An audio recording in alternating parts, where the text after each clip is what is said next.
thank you. You may have a seat. And that's on file number 250753FY. Councils for Hardeman and Whaley, your appearances, please, followed by the people. I'll start, Your Honor, then. Devin Schultz on behalf of the people. Thank you. Go ahead, Madam Counsel. Good afternoon, Your Honor. Nicole Smith, 71404, appearing on behalf and with Mr. Whaley. And good afternoon, Your Honor. Bobby Silver, appearing on behalf of Mr. Jamarion Hardeman, who is present in court to my right. All right. I want to thank everyone for that. I just have some minor instructions for our observers in the courtroom.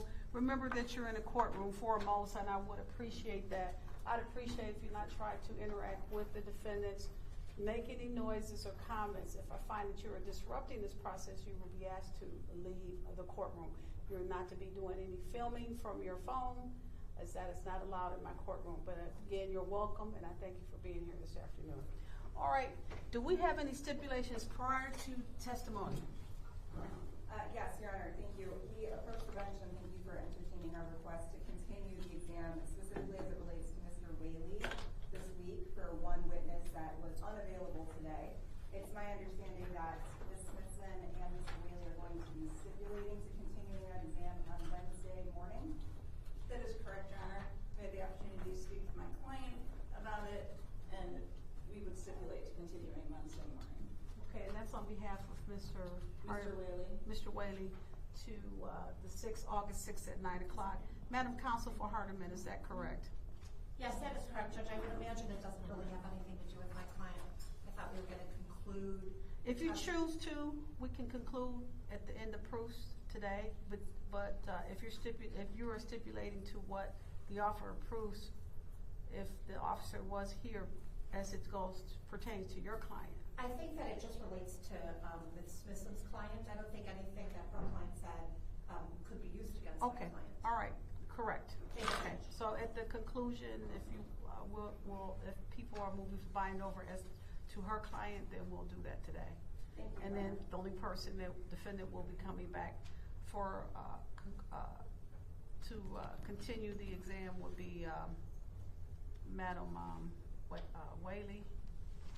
Mr. Whaley, correct? For Mr. Whaley, yes. For Mr. Whaley on August 6, 2025 at 9 o'clock. Okay, with that in mind, any stipulations to any exhibits, photographs, physical, or any video evidence? Your Honor, I've provided a copy of the People's Proposed Exhibits for today, Exhibits 1 through 10 to both defense counsel and the bench. I don't believe at this time there is a stipulation to their admission, but perhaps as we look through the testimony. Okay. Are there any stipulation into any factual basis prior to any facts not in evidence just yet? Not today. Okay. All right. Hold on. Any motions?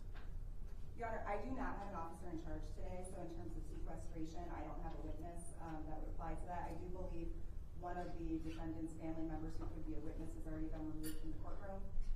That is correct, Judge. There is a possibility at the time of trial in this matter that my client's mother, Chantilly Hardeman, might be called as a witness. I have had her removed. She has left the courtroom. Okay. Madam Counsel. My understanding, there's no one here for Mr. Whaley that we would be calling a trial, so we would have All right, thank you. Needs to be Wonderful. With that in mind, people, call your first witness. Oh, sorry, you have something else further. I did have something else. Yes, go ahead, Sorry. Counsel. I would just respectfully request that my client's right hand be free Please to be in right. unlock their writing hand for both defendants. And did you need anybody needed a pad and pen? Madam Counsel, you have a pad and pen for your client? I do, Your Honor. What about, do you need a pad and pen, Madam Counsel? Oh, no, I have one. Thank you so much, Judge. Thank you. All right, with all that in mind, people, call your first witness. Thank you. Your Honor, at this time, we will call Detective Robert Bader, if I may. You may.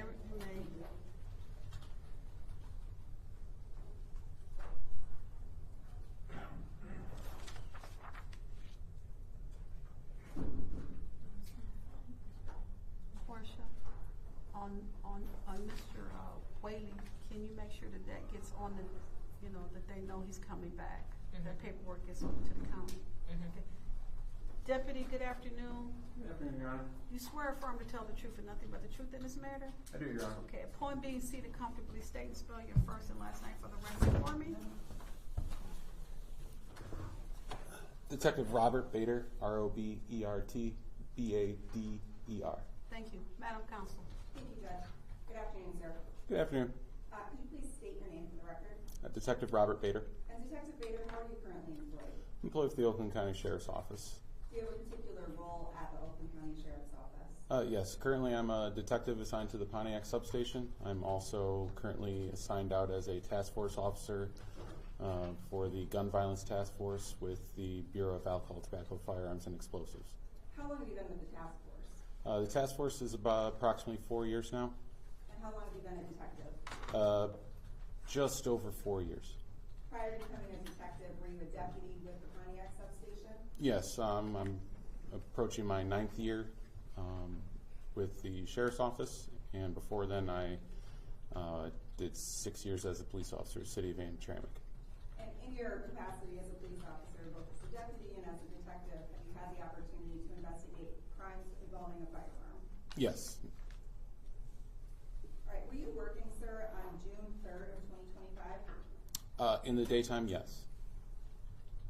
And at some point during that day, did you become aware of an incident at the UWM sports complex? Yes, that incident happened after our shift had already ended for DB, but I was made aware that an incident did occur. Okay, so what time did your shift end that day? We go till about 3. 7 to 3 is our normal DB shift. And And what for time the did record, this- can we not use acronyms for the UWM, please? Yes, and would you please tell us what UWM stands for if you're familiar? That stands for United Wholesale Mortgage. And where is that located for the record? Is that all- in the city of Pontiac? Yes, all of South Boulevard almost now. Thank you. It's in the city of Pontiac, in the county of Oakland? That is correct, yes. So your shift ended that day at 3 p.m. About what time did you learn about an incident occurring at the sports complex? Later on that evening, after the incident happened, I was made aware, I believe we had a phone call that there was a fight that had occurred at the graduation ceremony. Judge, I would object to that as being hearsay. I'm going to allow for investigatory purposes and effect upon the hearer as to what, if anything, did he do and respond. Overruled. Thank you, Judge. Your Honor, Your objection is so noted. Unless you have a different objection. well, my objection is it couldn't have been for investigatory purposes when he wasn't at work. Your Honor, if I may. Let him explain it. Again, overruled. Continue. Thank you, sir. So, Detective Bader, you received information about the incident that occurred at the sports complex. Did you go to the sports complex? That day, no. Okay. Did you find yourself to be involved in any sort of investigatory follow-up? Yes. How so? The next day, we met with the United Wholesale Mortgage security team to begin obtaining reviewing their security camera footage from the incident. Now, before we get there, you stated we. Were you working with a partner at that time? Yes. Who was that? Detective Mounts. Did you actually physically go to the sports complex to review that footage? Their footage is based in their security office, which is not in the sports complex. It's all interconnected. If no one knows, UWM is a massive sprawling complex now. Their security office is actually on the south side of South Boulevard off of Ring Road. And so were you yourself and Detective Mounts given access to the security footage from June 3rd? Correct, yes. We sat down with their security team and assisted them in the dates and times and camera angles that we needed, and they downloaded that for us and provided it to us. Were you able to download several video clips or portions of surveillance that were relevant to your investigation? Yes, we were. And were they accurate to date and time for June 3rd of 2025? Yes, they have embedded timestamps in the video files that were provided. Now, at this point in time, were you familiar with the nature of the fight and the incident that had happened afterwards at the sports complex? Yes. And so when you reviewed those clips and downloaded the surveillance footage, did it appear to you to match the timestamps that you knew from investigation? Yes, it did. And were there any sort of modifications or manipulation that you were made aware of as it relates to those surveillance videos? That was made by the UWM staff? Or? Yes, were there? No. Were there any sort of cursors or zooming in on those video clips? Initially, they had provided screen recorded clips just as a preliminary for us to have in assisting in identifying where evidence was and the people that are involved. After that, we just obtained the actual raw, unedited video footage from them. And did the clips and the unedited footage match up? Correct. It just wasn't any of the manual zooming that they had screen recorded. Okay, now we had mentioned earlier before we get to these video clips and screenshots that you had learned that there was a fight that had broken out at the sports complex, correct? Yes. Did you become aware of whether or not there were any weapons involved in that incident? Yes. Okay, and how did you become aware of that? I was also given to us as the report was being generated that they had recovered weapons from the scene. And then You say they whom? deputies on scene, our supervisors that were on scene that were notifying other detectives and our task force just to be aware, because ultimately we were going to be assigned the report that day for follow-up. Okay. Your Honor, I'm going to direct Your Honor and opposing counsel to what's been pre-marked as People's Proposed Exhibit 1. And you may approach the witness. Thank you. All right, detective, do you recognize what I've just handed you there? Pre-marked People's Exhibit 1. Yes. And do you recognize that as a screenshot from the surveillance video we've been discussing? Yes. How do you recognize it as such? This is a screenshot that I actually took from the security footage and also then placed the identifying marker text of individuals. Okay, and is there a date and timestamp on that screenshot? There is, up in the upper left corner. It states 2025 June 3rd, 10:23:07, 8:52 p.m. Is it a fair and accurate representation of the surveillance footage you watched? Yes. Your Honor, this time if people would move to admit People's Exhibit 1. I have no objection. No legal objection. So admitted, People's one. May I publish up on the screen, Your Honor? You may publish. Thank you. All right, Detective Bader, I'm going to direct your attention to People's Exhibit 1 on the screen behind you. If you need to stand up, you may do so, Deputy. Okay. Thank you, Your Honor. All right, if you could please, sir, first point out for us where you identified that time stamp and date stamp. It's right up here in the upper left corner. Let the record reflect that Detective Bader's gesturing from the upper left corner. And sir, can you tell us what time this screenshot was taken? You mean by the security or by him? I'm sorry, what time the surveillance footage indicates for this screenshot?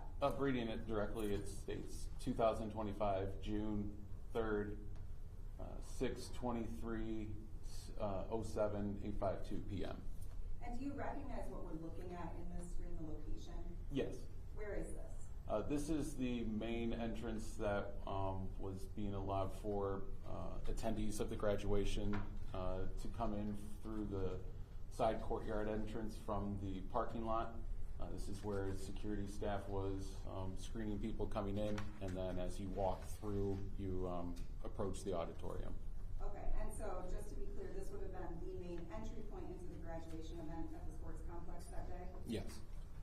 And did you in fact watch the video clip from this particular screenshot? Yes. Did you observe any security measures being taken by the sports complex for the entries into the graduation? Yes. There's an individual in a black t-shirt up just to the right of the timestamp there. He's actually wanding and patting down anyone that's coming in Okay. with a metal detector. Now, do you recognize any of the individuals who you learned to be involved with the weapons offense in this screenshot here? I do, yes. Could you please identify one of them for us? The one in the white t-shirt with the blue surgical mask over his chin, that is Davion Whaley. Now, Detective Bader, I see some what appears to be red text on the screen. Is that something that you added to the screenshot? Yes. And what does the red text say over that individual? Davion Whaley. Okay, now could you please identify for us, if you're able to, anybody else of interest to your investigation? The individual in a black t-shirt with a black kind of skull cap on and some multi-design shorts just to the right of Mr. Whaley, that is Jamarion Hardiman. You said multi-design shorts. Could you please identify a particular color? It's like red, black, white. And again, do we see the red text that you've added there? Correct, just up above his shoulder there. Now, you stated, Detective, that you recognize these two individuals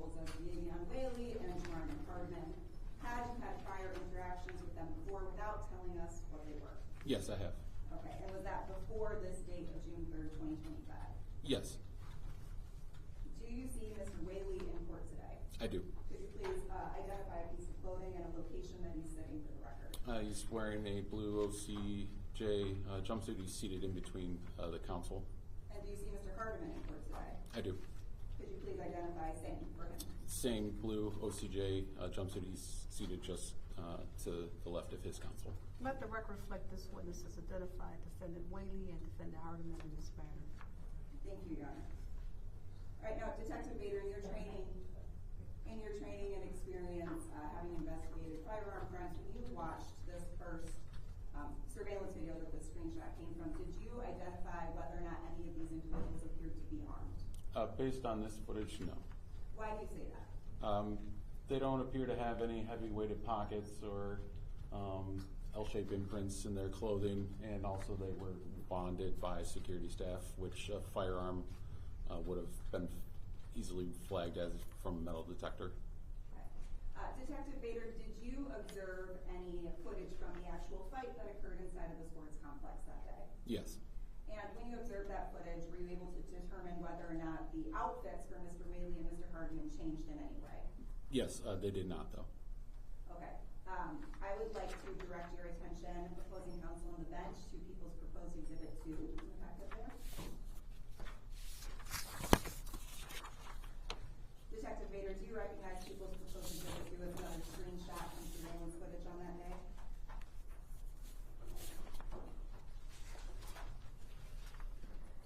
Yes. And how do you recognize it? This is a screenshot, again, that I took from the security camera footage from United Wholesale Mortgage. This is now of the exterior parking lot of the sports complex, which is located on the north side of the building. And is this a screenshot that depicts Mr. Hardiman and Mr. Whaley? Yes. Is this a fair and accurate representation of the surveillance footage that you pulled it from? Yes. Your Honor, at this time I move to admit People's Proposed 2. Any board there, Madam Counsel? No objection. Any board there, Madam I Counsel? have no objection. So admitted, People's number 2. May I publish on the screen, Your Honor? You may publish. All right, Detective Bader, I'm directing your attention to the screen behind you. Could you please first identify for us the timestamp and the date stamp on this screenshot? Again, it's still in the upper left corner.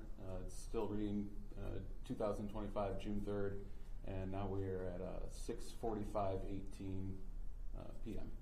And Detective Bader, based on your knowledge of the case and your review of the footage, is this screenshot before, after, or during that altercation at the sports complex? I have to object because, first of all, we haven't heard any testimony about any altercation that took place at the sport or the whatever place yet. That's number one. Number two, it sounds like the officer is just giving testimony based on what he viewed in a video, which would be inappropriate for people versus family. That would be for the fact finder to determine what's going on in a video, not for the officer to tell us.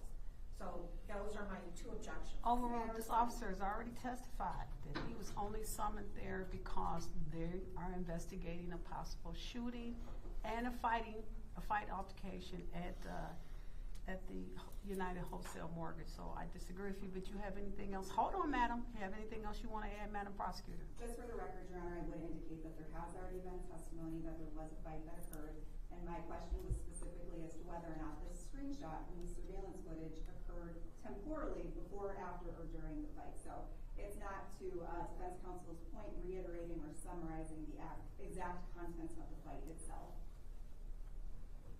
I agree. Anything further, Madam Counsel? No, Judge, thank you. Overruled. Thank you. You may answer the question. This is after. Okay, and Detective Bader, do you see Mr. Hardiman in this image? I do. Could you please identify him? Can I stand up and Yes, point your eye? please. He is shed his black t-shirt. He is standing right here, just to the right of Mr. Whaley. And for the record, Detective Bader has identified the individual second in from left wearing a white tank top and those same shorts from the prior screenshot. Is that accurate, sir? That is correct, yes. You also pointed to Mr. Whaley. Were you gesturing to the individual immediately to the right of Mr. Hardiman? Correct. Wearing the white tank and blue shorts with the surgical mask over his chin still. Okay. Now, Detective Bader, was there a vehicle that can be seen in this screenshot that was of any interest to you in your investigation? Yes, the silver Hyundai four-door sedan that is just below them with the windows down. And would that be the vehicle that's in the middle of the screen, is that fair to say? Correct, in between the black SUV and the white SUV. Okay. I would like to direct your attention, opposing counsel and the bench, to People's Proposed Exhibit 3. And Your Honor, this is a video, if I may just pull it up for identification purposes and for admission. Sure. Thank you. Okay, Detective Bader, do you recognize what's up on the screen there as People's Exhibit 3? I do. How do you recognize it? This is, well, right now it's not playing, but this is a still shot of a portion of the video from that same camera angle we were just looking. That camera has the ability to pan and move independently. I believe at the time the UWM staff was actively in control of it, trying to monitor the situation, the subjects that were involved. Do you see a time and date stamp on this video? I do. It's a little hard to see up there, but it does state it's 6-3-2025 at 6:48:43 p.m. Your Honor, this time I move to admit this Exhibit 3. It's an approximately 1 minute long video clip. Madam Counsel, any objection of voir dire? No. Madam Counsel, any objection of voir dire? No objection. So admitted, People's number 3. Thank you. Detective Bader, before I play this video, could you tell us if you're able to whether or not you see Mr. Hardiman or Mr. Bailey in this video? I do observe Mr. Hardiman. Can you tell us where we can see him? He's Please stand up and. right in the center of the screen right now. He's the white tank with his black shorts. Thank you. I'm going to play the video now, Your Honor. Judge, I would like a continuing objection under People versus Founby as to the officer narrating what's in photographs or video. So noted. Thank you. Would you like a response on that, Your Honor? No. Oh. Okay. Thank you.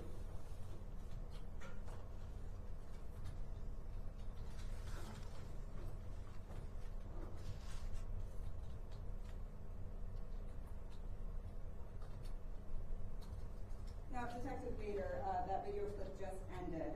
I believe I saw a cursor on the screen up there. Could you please tell us, was that something that was added by detectives when you were downloading the video, or would that have come from somewhere else? That ultimately would have been from the screen recording footage that I believe the UWM staff was using at the time just to highlight the area where action was happening. Okay, thank you. Your Honor, I'm going to direct Your Honor and opposing counsel to People's Proposed Exhibit 4. And we're going to pull it up on the screen without playing it yet, just for identification purposes. Okay. Detective Bader, do you recognize what's on the screen as People's Exhibit 4? I do. Oh, sorry. I do. And do you recognize this again as one of the surveillance footage angles that you would review for this case? Yes. Could you please tell us what the time and date stamp indicate? 6/3/25, 6:49:00 p.m. Okay, I'm going to move for the admission of People's Exhibit 4 now. Any objections, Madam Counsel? No objection. Any objections, Madam Counsel? None other than already stated. Number 4 is so admitted. And Your Honor, I'll play it now in my name.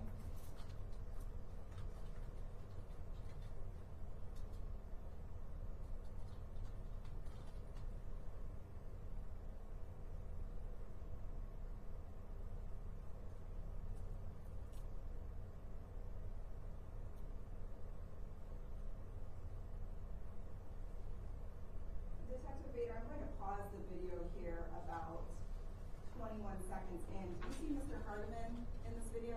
I do. Could you please identify him for us?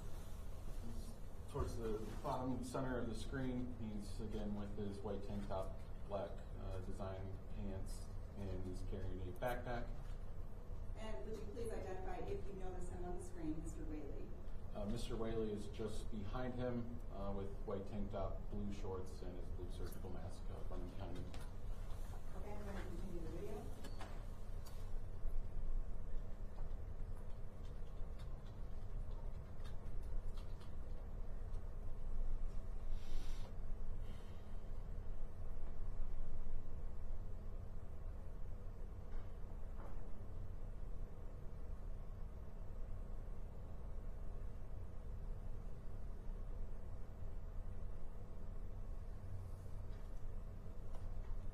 Okay, Detective Bader, we just watched this video clip where you identified Mr. Hardiman and Mr. Whaley.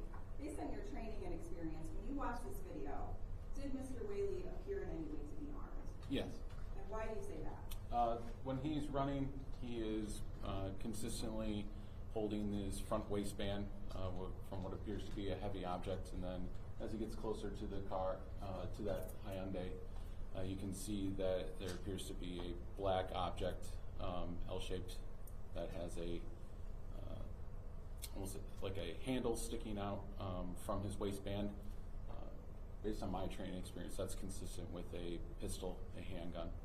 Okay, and I'm going to, just for benefit, back up the video here to about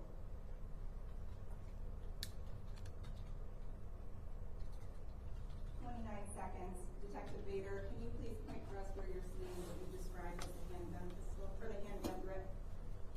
This black object sticking right out of his shorts waistband. As you can see, he's using his left hand to support that object in his waistband as he was running back. Thank you. And I'm going to direct everyone's attention again to People's Proposed Exhibit 5. And I'm going to pull it up on the screen without playing it yet for identification.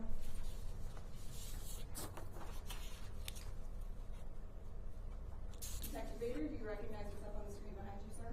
I do. How do you recognize it? This is another still shot of video from the security footage provided to us by United Wholesale Mortgage. This is now of the front parking lot, which would be on the south side of the sports complex, and it runs along South Boulevard. Where in relation to the prior video would this parking lot be, if you're familiar? It would be on the exact opposite side of the building. The first parking lot we were just looking at in the last video is the north parking lot. This is the south parking lot now. And do you see a date and time stamp on this video? I do. Could you please tell us what date and time? It is June 3rd, 2025, 6:50:47 p.m. Your Honor, this time I move for the admission of People's Exhibit 5. Any objections, Madam Counsel, on number 5? Madam Counsel? None other than already stated, thank you. So admitted. Thank you, Your Honor. Detective Bader, before I play the video, do you identify the suspect vehicle that we were discussing previously in this video? Yes, it is this vehicle right here, as you see, occupants getting out. And when you say this vehicle right here, you can give us more of a descriptor? It's a silver Hyundai four-door sedan. And let the record reflect Detective Bader gestured to the silver four-door sedan that's in the left side of the travel lane there. I'm going to play the video now.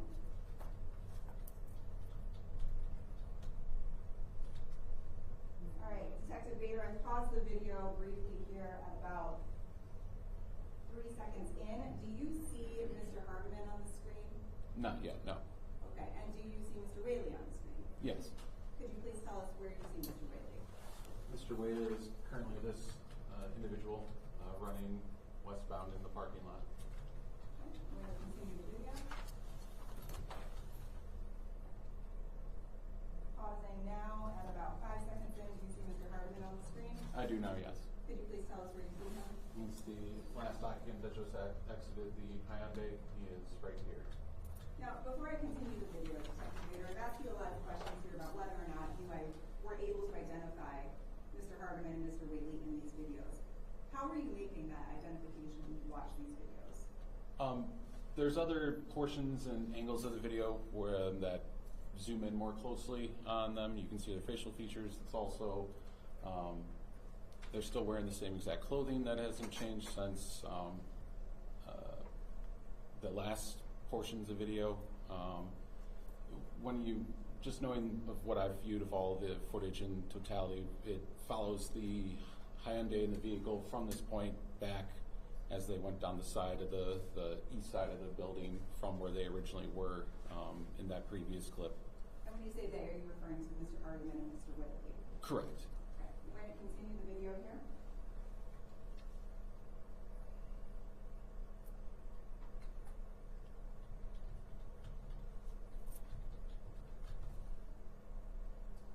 Okay, Detective Bader, I want to ask you first about Mr. Whaley. I'm going to back the video up to about the 4 seconds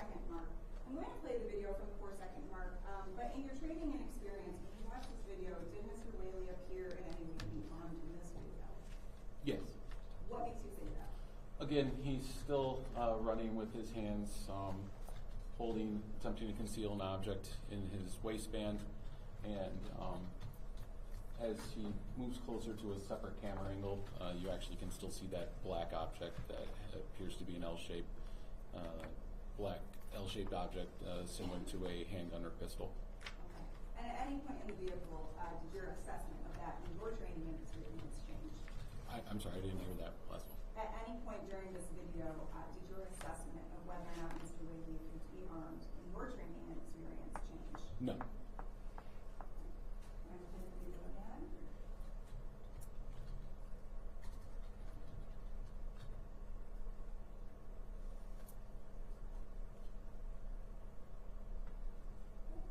And now, Detective Bader, I'm going to back the video up once more, and I would like to direct your attention at the 4-second mark to Mr. Cardiman. Was there anything when you watched this video that was of note to you from an investigative standpoint for Mr. Cardiman? Yes. Initially, when he exits the Hyundai, he's carrying that backpack, and then as he passes in between the two white SUVs that are parked right here, he appears to duck down out of sight for a moment, and then as he emerges from between the SUVs onto the sidewalk, he no longer has possession of the backpack. I'm going to play the video from the 4-second mark.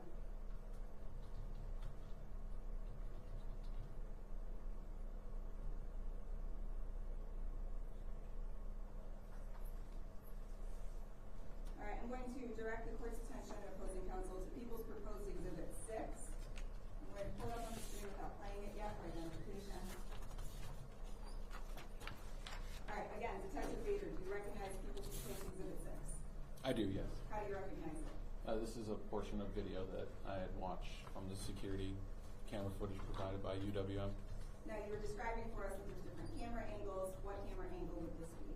This is a camera angle further west from that last camera angle we were watching. That first camera angle would essentially be, this is the corner, the south east corner of the sports complex. The camera faces in a southwest direction. This is that pass through for the parking lot that we were just watching. This is like a half semicircle turnabout to get into one of the main entrances to the sports complex. So this camera faces in a southeast direction, covering that same area just from a little bit further distance. Let me ask you a more to the point question. Is this an opposite angle of People's Exhibit 5 that we just watched? Essentially, yes. And do you see a date and time stamp on this video? I do. Could you please tell us the date and time? It is, again, June 3rd, 2025, 6:51, 00 p.m. At this time, people move to admit People's Exhibit 6. Madam Counsel? No objection. Madam Counsel? None other than already stated. People 6 is so admitted. All right, Detective Bader, I'm going to play People's Exhibit 6 up on the screen.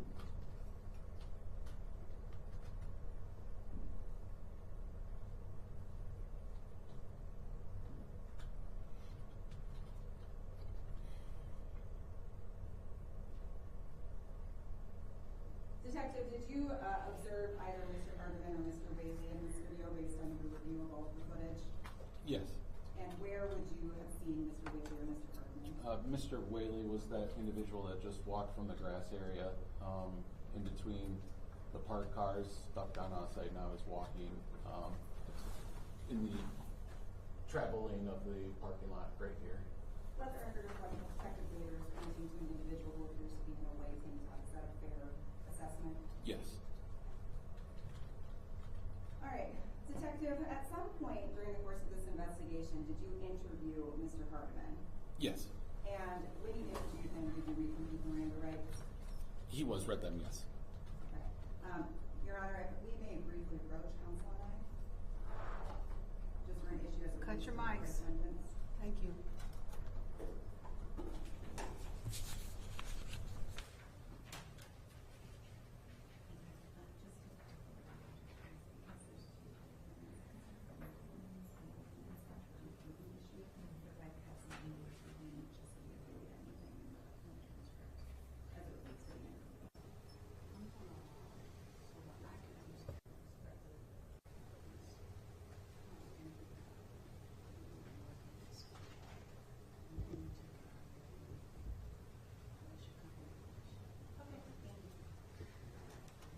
counsel. You may redirect the witness. Thank you, Judge.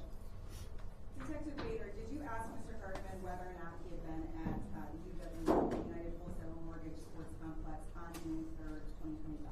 Yes. And did Mr. Hardiman tell you why he was there? Yes, he did. What did he say?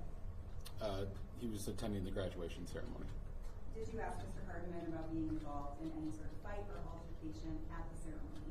Yes. And what did he say? He did admit to being in an altercation and a fight there. Did you ask Mr. Hardiman how he arrived at the sports complex that day and how he left? Yes. And what did he tell you?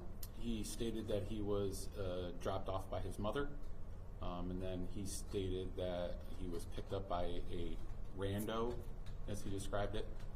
And let the record reflect that Detective Bader was doing air quotes. Would that be R-A-N-D-O for rando? Correct. Did you ask Mr. Hardiman about whether or not he had been hit by a vehicle that day? Yes. And what did he say? He confirmed he was. Did you ask Mr. Hardiman specifically about the backpack that we saw in the surveillance footage? Yes. And what did he tell you about when he obtained or had that backpack? He obtained it after being hit by the vehicle. Did you ask Mr. Hardiman about the contents of that backpack? He denied knowing what was in there. Did you ask Mr. Hardiman specifically about any firearms that were recovered? Yes. And what did Mr. Hardiman say? He denied any knowledge of that. And did you show Mr. Hardiman any of the surveillance footage or screenshots that we've discussed here today from UWM Sports Complex? Yes. And did he identify himself as the individual that we've been identifying as Mr. Hardiman in the video? He did, yes. Thank you. Your Honor, I have no further questions for Detective Bader at this time.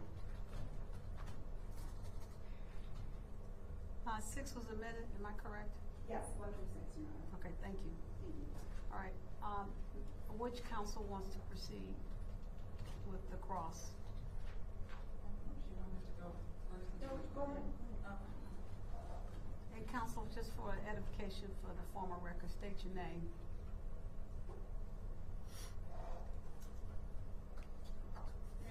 You're going to pull Smithson 71404. Thank you. Recross, apparent Mr. Whaley. Thank you. Hi, Detective Bader. Hi. Did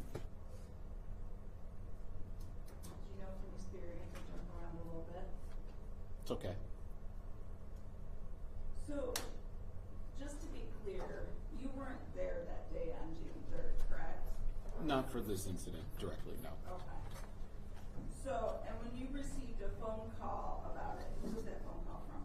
I believe it was just a phone message from one of, I believe either Detective Mounts or one of the supervisors on scene, just letting us know this incident occurred. Were they just telling you about it, or were they assigning you the case? They were just informing us about it. It wasn't assigned to anyone at that point. Okay. So, when you were informed of it that evening, you were just being told, hey, this happened in Pontiac today, but you weren't being told about it as far as like, hey, this is an investigation you're going to start tomorrow, correct? It was under the presumption that it's involving firearms. Our task force is assigned any firearm-related crime within Pontiac. So they were giving you some indication that you will be having directives to investigate what happened at United Wholesale Mortgage? Correct. Thank you. Continue. There's a lot of firearm crimes in Pontiac, correct? But I There said are, at United unfortunately. Wholesale Mortgage. I didn't say the city of Pontiac, madam. Go ahead. That was on my next question. Okay, thank you. There's a lot of firearm crimes in Pontiac. Objection to relevance. Yeah, and that's a broad question. Want to narrow it? Your task force specifically investigates firearm crimes in Pontiac? Yes. How many's on your task force? We have 4 task force officers, and we currently have 3 actual ATF special agents assigned to our task force. Did you say ATF? Yes. Thank you. So is that 7 total, or 3 of the 4 are ATF? There's 7 total members in our task force, 4 of which are task force officers. They're detectives with the sheriff's office, and 3 are special agents with the Bureau of Alcohol, Tobacco, and Firearms. And does the task force get assigned every gun crime in Pontiac? Generally, when we're on duty, some of the weekend arraignment ones, sometimes just if we're not available, those get assigned to regular detectives, or if we already have a high caseload, something like that. So in general, yes, Yes, in general. in general. But not sometimes. Correct. The vast majority we are assigned and responsible for. Thank you.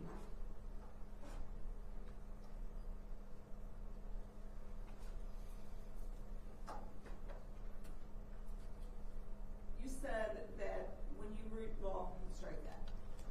So the little clips that were just shown, those were examples of the manipulated or modified clips that the sports complex provided to the sheriff's department, correct? Like we saw the little cursor circling and things like that. I believe so, yes. I wasn't the one that received those directly, but it's my understanding that they're screen recording from their monitor of them viewing the footage and then essentially pointing out things with their cursor and then zooming in and out to get more detail, I believe. So when the sheriff's department obtained all the footage in its entirety, did they provide that to the people, to the prosecution? Yes. And when did you provide that to them? I can't recall. I'm not the one that provided that. It'd be Detective Mounts.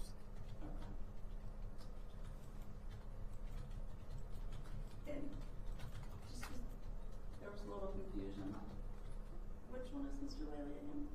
Mr. Whaley is to, when I said the left, I meant my left. Okay. So Mr. Whaley is to counsel's right. Perhaps we'll do this by here.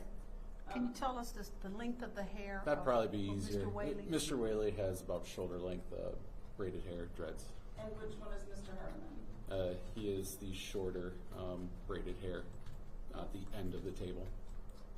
Thank you. And just to clarify, Your Honor, he had referred to his left last time in identifying Mr. Hartman, so we'd actually identified Mr. Whaley as both Hartman and Whaley. So Well, it would be. I'd to called us, it but- counsel's left, Yeah. not my left, so. the video where you state that they're walking into the, I guess, the auditorium area, they're walking into the sports complex, they're being security wanded. Yes. You don't believe either young man was carrying a weapon? At that point, I don't see any indication that there's carrying of a firearm. Again, they are wanted with a metal detector by security upon entry, and there's no indication from security. They wave them right through. So,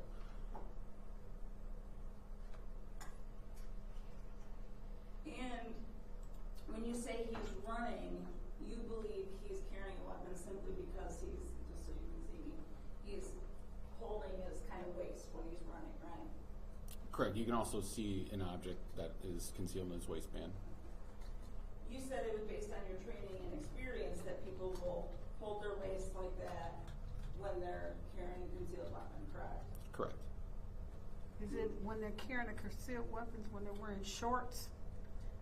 Yeah, in their waistband that has, it's not as tight like a holster or anything, just loosely in a waistband, yes. An unholstered weapon? Correct. So it's when they're carrying an unholstered weapon that they have their hand there. Both, it can depend. It's natural tendency based on training experience that when you're running with an object such as a firearm, you're supporting that weapon or object with a hand, because it does have a tendency to bounce around. Even us running with a gun belt, they still bounce around. When you're running, chasing after someone, and you have a gun on your person, do you hold it? Me, yes, they do tend to bounce around, especially with all the weight that we have on our equipment. From that picture is of Mr. Whaley from quite a distance. Would you agree? Are we Yeah, talking sorry. about Going people back six? to- People six? Yeah. Going back to the video and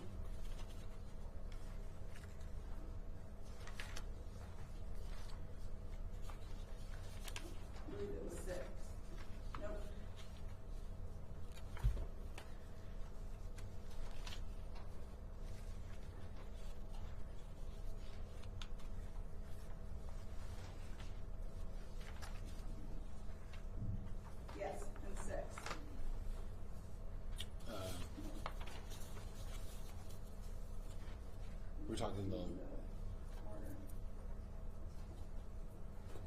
Counselor, this So one. not this, the one before this, Oh. where you said he's running, and you said that you could see not only because he's holding it, but because you can see the L shape and you can see the black. Would that be from 4 then, probably? I think that's some earlier exhibit. This I one. have screenshots of them, so it looks different when they're not stopped in the same spot. Yes.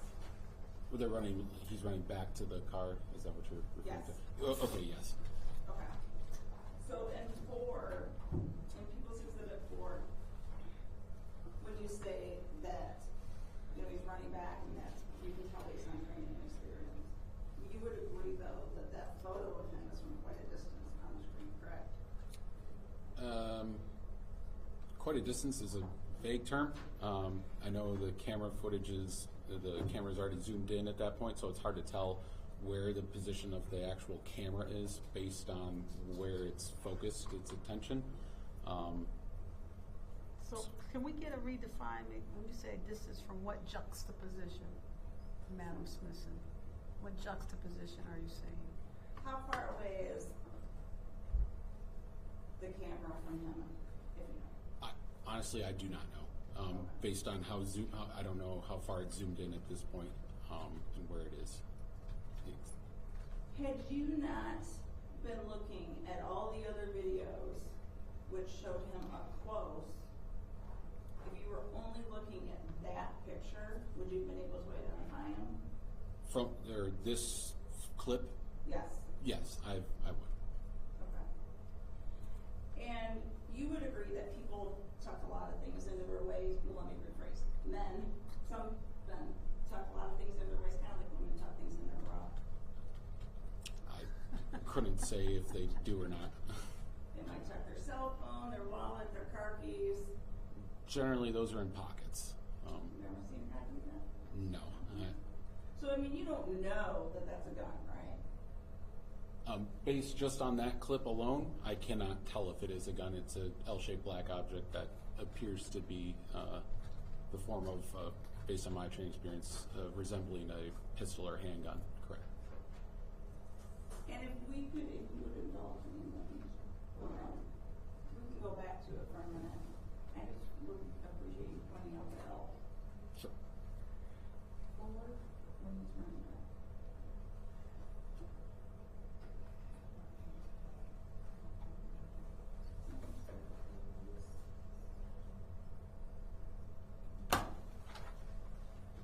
So this is the handle or magazine, what it appears based on what a handgun would be for being carried concealed in a waistband, and the way he is holding it, it impressions down into an L shape down below his waistband. Deputy, let me ask you a question. Upon your first viewing of this particular angle and video, were you able to enlarge it, zoom in when you were viewing it in the security office? This Yes camera, or no? If you don't not recollect myself, zoom- no. You didn't recollect zooming in on it? No, I didn't in this Okay. security All right. clip, no. Thank you. Anything further, Madam Counsel? So, detective, is right? Yes. Okay. So, you can actually see we'll say, the long arm of the L. You're just assuming it's there under the hands, correct? Just based on the outline impression, it continues down into from his waistband down into the interior of his shorts. And for exhibit number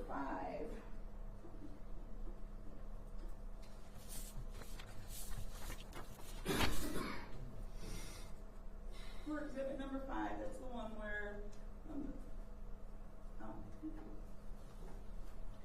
you've watched this video, I presume, several times, correct? Yes. Okay.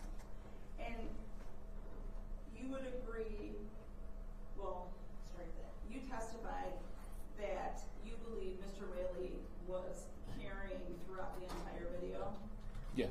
and that never changes? up until he comes back from the grass area, walking back, and then ducks in between those parked vehicles.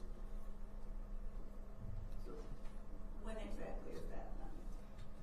If we played, I could give you maybe and it's hard to, unfortunately, I don't know if we can move that yeah, box, but but if it's you right move in it the area smaller, where. PowerPoint shifts it over.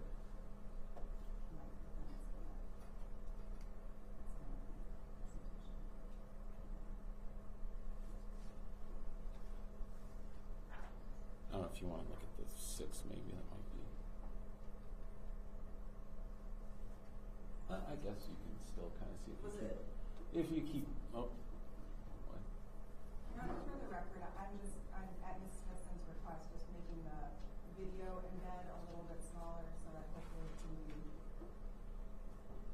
viewed without that little box. On our screen, with all due respect to Ms. Jefferson.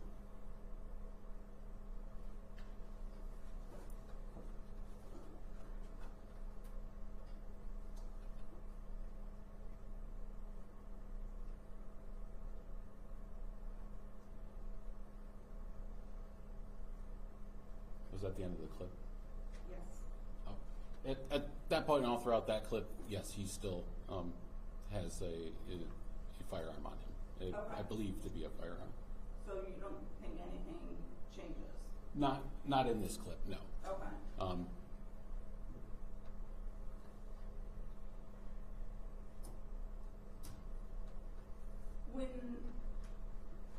And you didn't participate in interviewing my client? I did not know. And you did not interview anyone there at UWM about him? No. Did you interview anyone in the community about him? Regarding this incident, no. Yes. Regarding this incident. No. Did you have anything else to do with this investigation besides what we've heard with these reviewing this video footage? No. Okay. That was the limitation of your role in this investigation? Correct. Obtaining the video, assisting Detective Mounts in that. Okay. Have you reviewed any of the other electronic discovery? As far as Your Honor, I'm going to object. Yep, I'll strike it. Thank you. Anything further, Ms. Smithson? Anything further for this witness? I'm sorry. Anything further on your behalf No, of this you're witness? fine. Madam Counsel? Yes, When you thank get you. to the podium, if you could state your name again, it'd be grateful. Yes, Gabi Silver. Thank you. So you told us that Mr. Hardiman, when you spoke with him, confirmed that he was hit by a car. Is that correct? yes, And from the video surveillance, what time was he hit by the car? I'd have to check back exactly when it was. If you don't mind. Okay, well, let me ask you, let's move to a different question, we'll come back to that. As the car that hit Mr. Hardiman was a Malibu, according to your investigation, is that correct? I believe that's what it was identified by. I don't think I was the one that actually identified that it was What a time did Malibu. the Malibu that hit Mr. Hardiman leave the parking lot? I would again have to check. I'm not the one that did the part of the report, so Who is the one that did that part of the report? Detective Mounts. I'm sorry? Detective Mounts. Okay, so you didn't watch all of the video from the parking lot? I did. I just can't recall what time that would have been. I'm not the one that actually did the video analysis supplement. Miss Detective Mounts wrote a full video analysis of the footage that was obtained. Okay, so as we sit here now, you can't answer the question as to what time the Malibu hit Mr. Hardiman. I would- Actually, I'm asking the answer. I'm just trying to get it straight here. Well, actually, it's two different questions. First of all, let's break this up. You asked, first of all, you asked if did he observe any video evidence of your client being struck by a car? His answer is no. Correct. No, it's yes. I did. You did Yeah. view some video evidence of Yes, that and that you was being struck? yes, and I said I just have to recollect of what time that was based on that Okay, clip. so you did view it. So what's your next question? My questions were just confirming that he cannot tell us the time of certain events, the timing of certain Well, not events. certain events, but of your client being hit. No, I'm gonna ask him the particular events, correct. The first one being the time that the Well, mail was let's hit. narrow it to the first event, so before you say Okay. events. Oh, Okay, yes, and then let's yes, move Judge. to the next event. Yes, Judge. So you cannot confirm for us, as we sit here today, the time that the Malibu hit Mr. Hardeman. is that Ask and correct? answer, next question. Madam, Okay. You are unable to confirm a time for when the Malibu left the parking lot. Would that be accurate? As of right now, no. I cannot recall exactly when it did.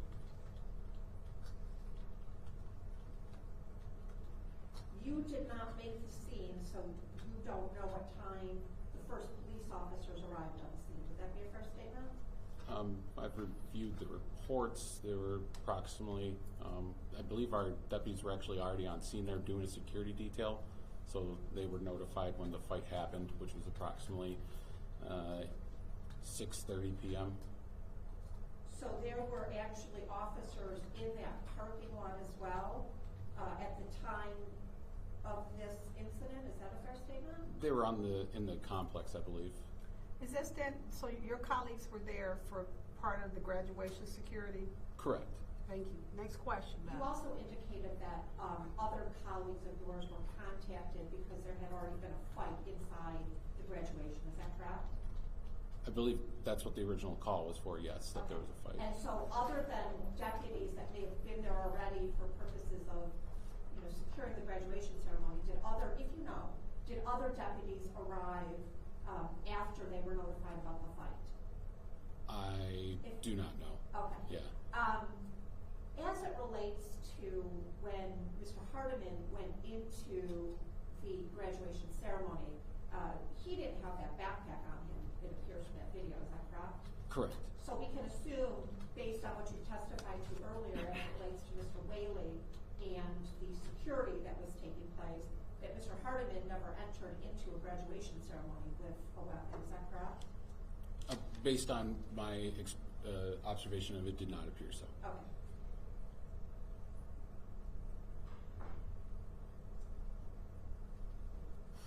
So, the total of what you did, as it relates to this investigation, is you went and got this video, watched it, and you're telling us what's in the video that you've testified to about today, is that right?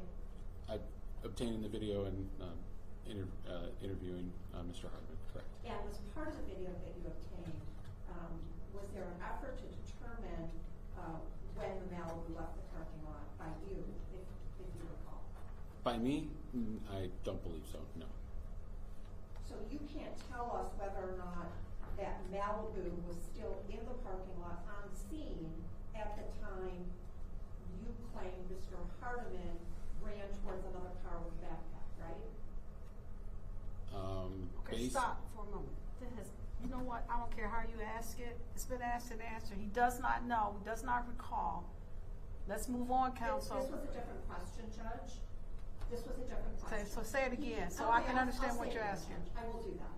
You testified, sir, that at 6:50:47, Mr. Hardeman got out of the Hyundai, is that correct? With a backpack, is that right? Correct. All right, that's what your testimony was on direct, is that correct? Correct. Was the Malibu in the parking lot at 6:50:47 when Mr. Hardeman got out of the Hyundai? One moment. If you know, yes or no, do you know? I don't know at this time. Next no. question.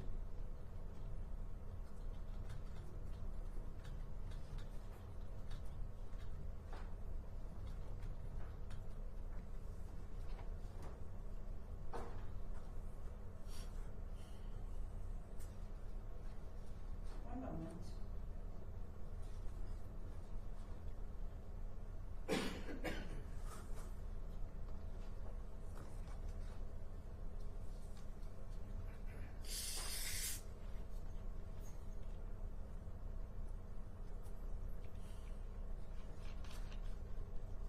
You asked Mr. Hardeman some questions when you interrogated him about that backpack, is that correct? Yes. And Mr. Hardeman indicated to you that at the time he grabbed that backpack or was handed that backpack, in fact, that's what he told you, right? He told you he was handed the backpack by somebody in the car. Is that correct? I believe so, yes. Right. And he told you that he didn't know that there was anything in that bag when he was handed the backpack from somebody inside that vehicle. Is that correct? Correct.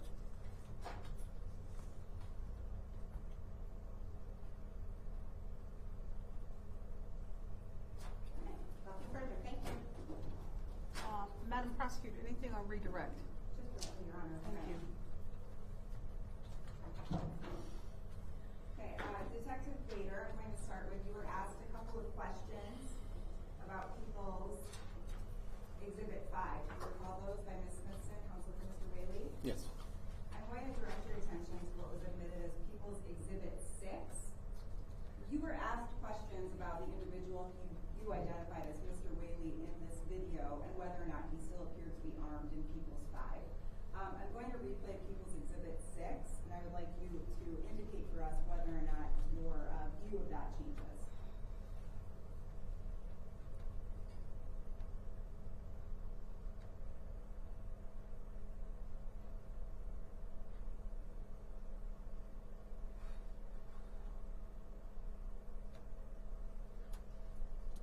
After he re-emerges from ducking down in between the vehicles that are parked there in the parking lot, that's when it appears to change. He's freely swinging his arms away from his waistband and walking more casually. And to be clear, that's based on your training and experience in investigating firearm crimes? Correct. Now I also want to ask you a few questions that you were asked about the Malibu and its location in the parking lot. So I'm going to take you back to People's Exhibit 3. Could you indicate for us, Detective Bader, we saw a video in People's Exhibit 4 of Mr. Hardiman and Mr. Whaley at what you indicated was the suspect vehicle. If you're able to, based on your familiarity with the sports complex, would that be to the left, behind, in front of the view that we're looking at here? The easiest kind of point is this row of parking down here. This is where the Hyundai would be parked. So if you continue in a straight line down here, it would probably be somewhere over here in the lower left corner. This is the north-facing side of the complex, referred to as the back side. This direction here is west. To the left side of the screen is east. And up to the top would be south, and this would be north. So is it fair, in simple terms, to indicate that the lane of travel to the furthest right of this video clip, People's 3, perpendicular to the path of the Malibu, is where that Hyundai was parked? Yes. And would that be the same view, sir, that we see here in People's Exhibit 4? Correct. Okay. I have no further questions, Your Honor. Thank you. Thank you. Not really questions. Anything further for Detective Bader before I excuse him? Anything further? Go ahead. One question. Again, for the record, 71404, representing Mr. Whaley. Detective Bader, in the video where you were looking at Mr. Whaley's back, scooting between the vehicles, and you said that's where you believe he no longer had the firearm. How can you tell that from someone's back? Based also on the further evidence that was presented with that report, that is where one of the firearms was recovered. Had you not read the report and saw that a firearm had been recovered there, would you still have looked at that little snippet of video and thought, I don't believe he's carrying a weapon there anymore? I mean, based on his actions, the way that he ducks down, to me in my training experience, it would be consistent with someone probably attempting to quickly discard something underneath. It's a quick motion. He's not down there long, and afterwards he's attempting to walk away as if he's very casual. But when we review video, most of the time, the vast majority, we already have information of why we're looking in that area, so you compound that with all of the evidence and information. So being that that is the same location where a black firearm, a black handgun, was recovered. Couple that with all the other observations that I had from the security footage, it makes sense. So it's fair that those other observations, reading the report that there was a weapon recovered from that same area, that affects your view of whether or not you think he's carrying a weapon right there? Correct. Very rarely, if never at all, do we go and just review footage without having a reason to review footage, and most of the time it's based on either firsthand knowledge of an incident that occurred from someone there, or we're reviewing a report. That's why we're there reviewing the footage in the first place.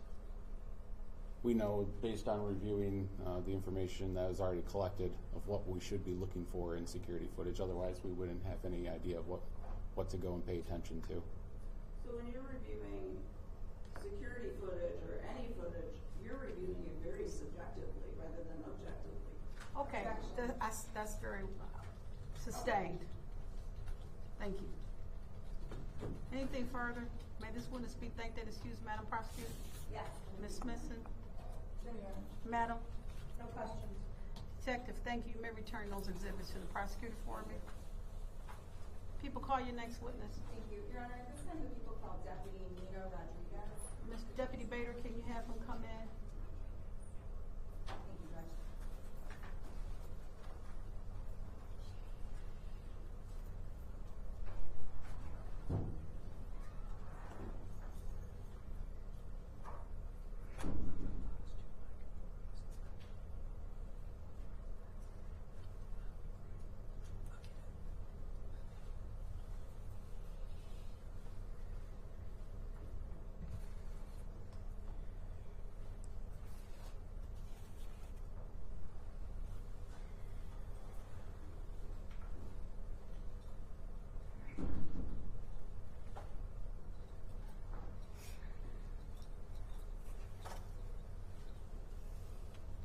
Madam, you swear affirm, right hand.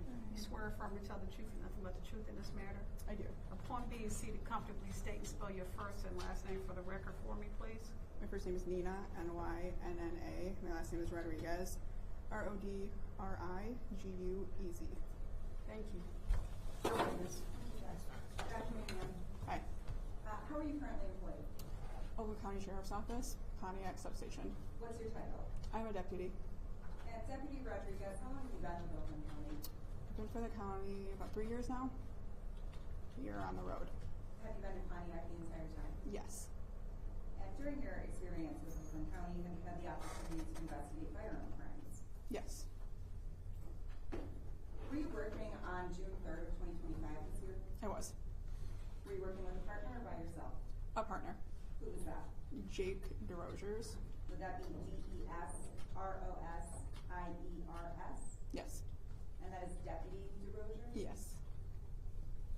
And what was your shift time that day? 1,500 hours to 2,300 hours. Is it fair to say then, like afternoons? or- Yep, afternoons. Okay. Were you at any point during that shift dispatched to the United Wholesale Mortgage Sports Complex? I was. And would that have been you and Deputy DeRosiers? Yes. Do you know the location of the sports complex? Yep, South Boulevard, between Updike and Martin Luther King Jr. And that's in the city of Pontiac. Sure, yes. Do you recall what time you received dispatch to head out there? I don't. Would it have been at the beginning of your shift, the end, if you know? The beginning, more beginning than end, yes. What was the nature of that dispatch? We were dispatched there for crowd control. So when you arrived, what's the first thing that you did?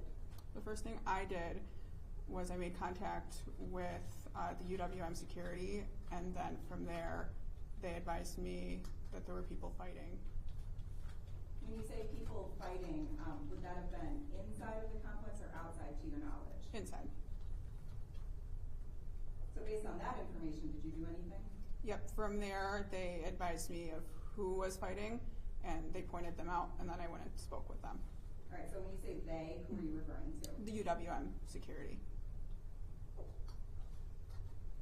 And so you state that security pointed out individuals involved in the fight. Did you still see them on site? Yes. Where were they? In a gray Dodge vehicle. When you say Dodge vehicle, are we talking four-door sedan, a truck? Four-door truck, I believe. To my recollection, I think it's a Dodge Journey or Durango. Okay. Now, you mentioned that you had been dispatched for a fight that occurred at the sports complex and for crowd control.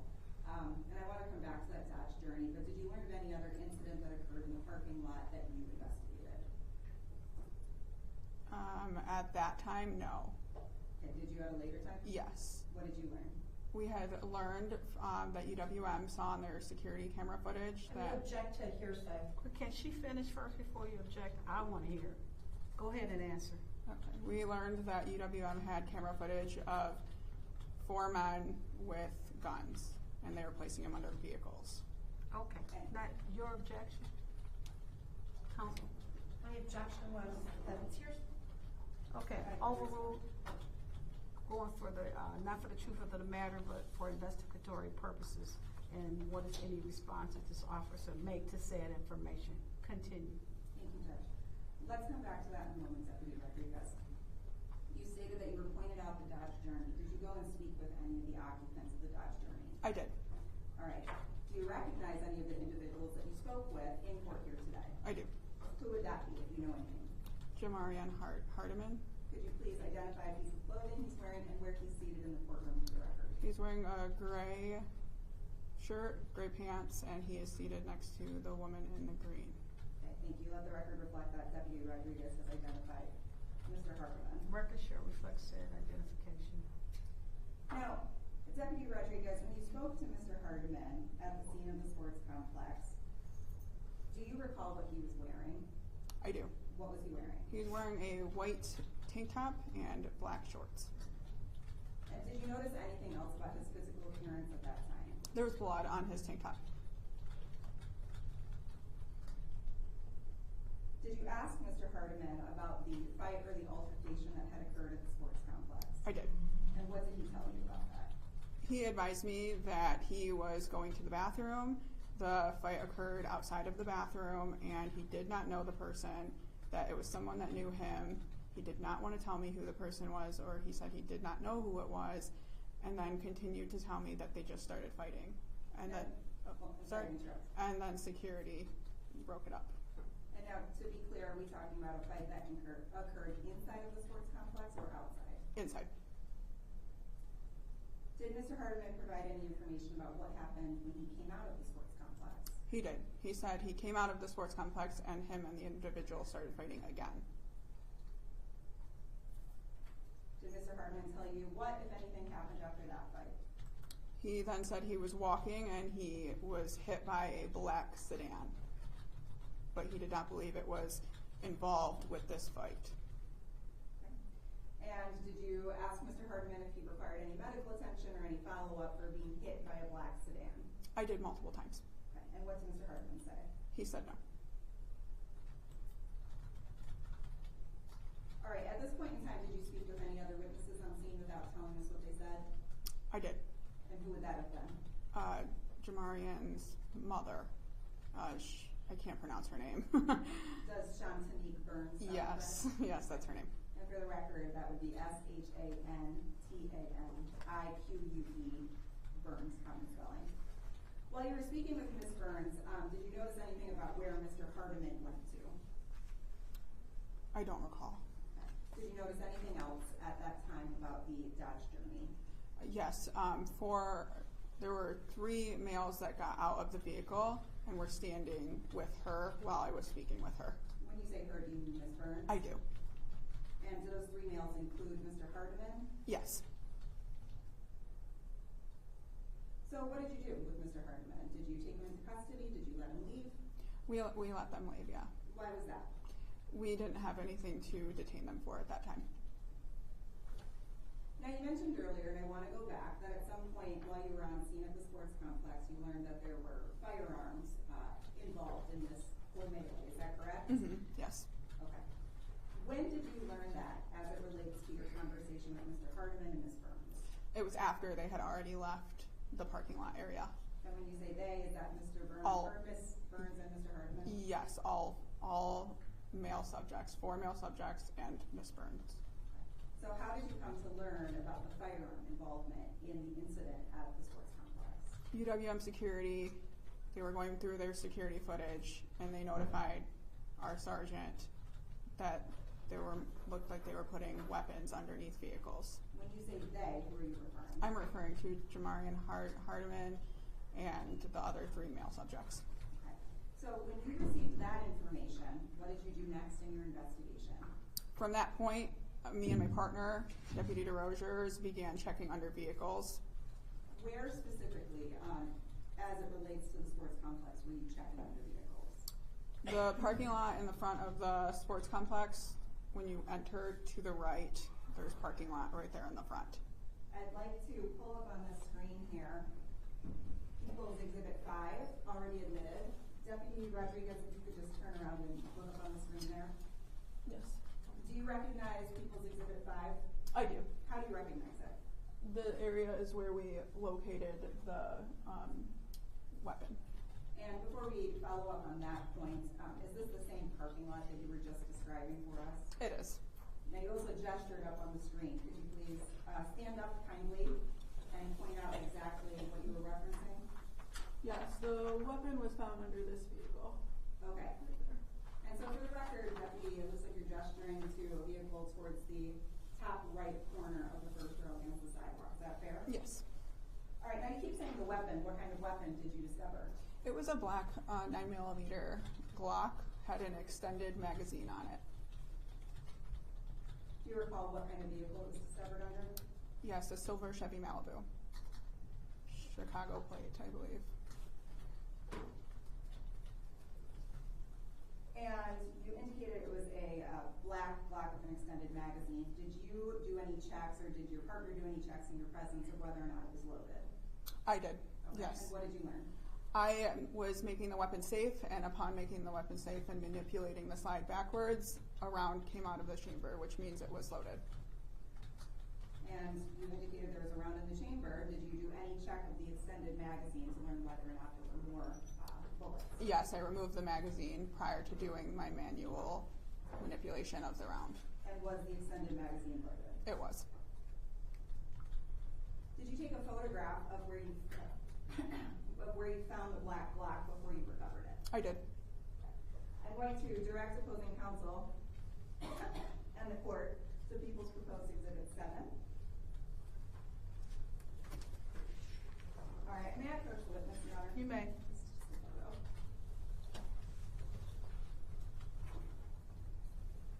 All right, Deputy, I'm going to ask you to flip through there until you get to People's Proposed 7, if you don't mind.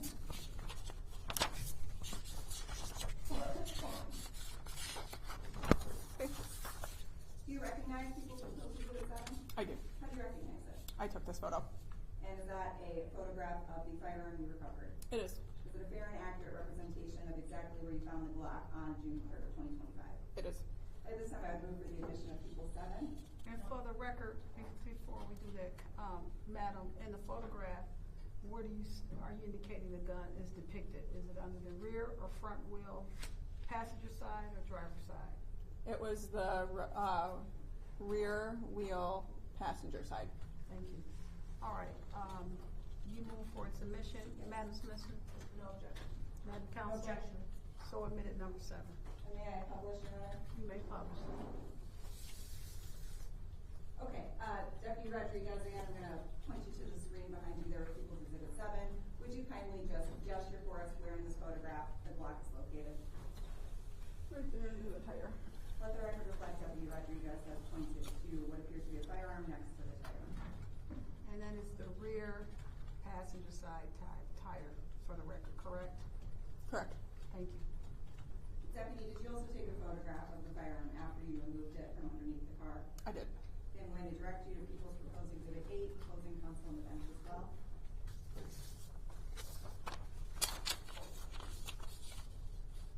And do you recognize People's Proposed 8? I do. How do you recognize it? I took this photo. Is it a photograph of the Glock 9mm that you recovered? It is. Okay, Your Honor, at this time I would move for the admission of People's Proposed Exhibit 8. Any objection, Ms. Benson? No objection. Madam Counsel for? No objection. Thank you. And May I publish? You may publish. Deputy Rodriguez, again directing you up to the screen there. You stated that you had made the firearm safe. Did you remove the magazine and make the firearm safe before or after taking this photograph? After. Thank you. I have no further questions for Deputy Rodriguez. Thank you. Ms. Vincent, your cross if you have any.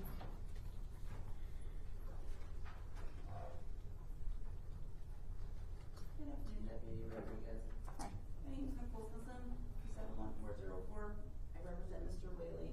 If you have any question, let me rephrase it. If you don't understand a question, you need me to repeat it, let me know if I'm talking too fast. Also, I'm here on YouTube, let me loud. Okay. You said you've been with the department for 3 years and you've been on the road for 1. What were you doing the first 2? I was in the jail. And as a road officer, you regularly get to investigate crimes. Yes. What time are you dispatched for crowd control? I don't recall.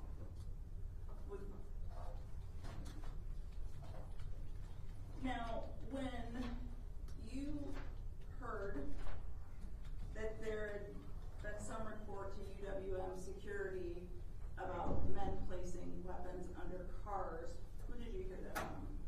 UWM security. Directly to you? No, to my sergeant. Okay, so then you heard it from your sergeant? Yes. Which one? Romelis, Sergeant Romelis.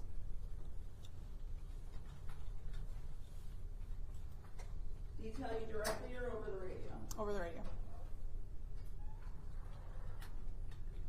And his exact wording was that paraphrasing, was that UWM had reported that they saw on video 4 individuals placing weapons under cars? Not exact wording, no. What? Why don't you ask Okay. them what they said? Oh, you don't want to No, know.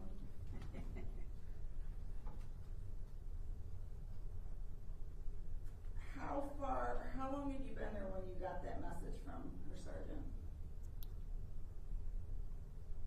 I couldn't say for sure how long I had been there. Roughly. Maybe 30, 40 minutes, maybe. But that's not something I know. So after you find the weapon, then what do you do? After I find this weapon, Yes. I took a photo of it, and then after I took a photo of it, I put rubber gloves on, and I collected the weapon. Okay. I asked that for you. The weapon's secure. You've done everything officers need to do when they secure evidence. Okay. What was your next task that evening at UWM? Crowd control. Alright, so you went back to crowd control. Yes. How late did you stay at UWM that evening? I don't recall. Was it dark out? I don't recall that. Was there a point after the gun was recovered where you and probably a dozen or so officers were up by the front of UWM as the graduation ceremony was ending? Yes.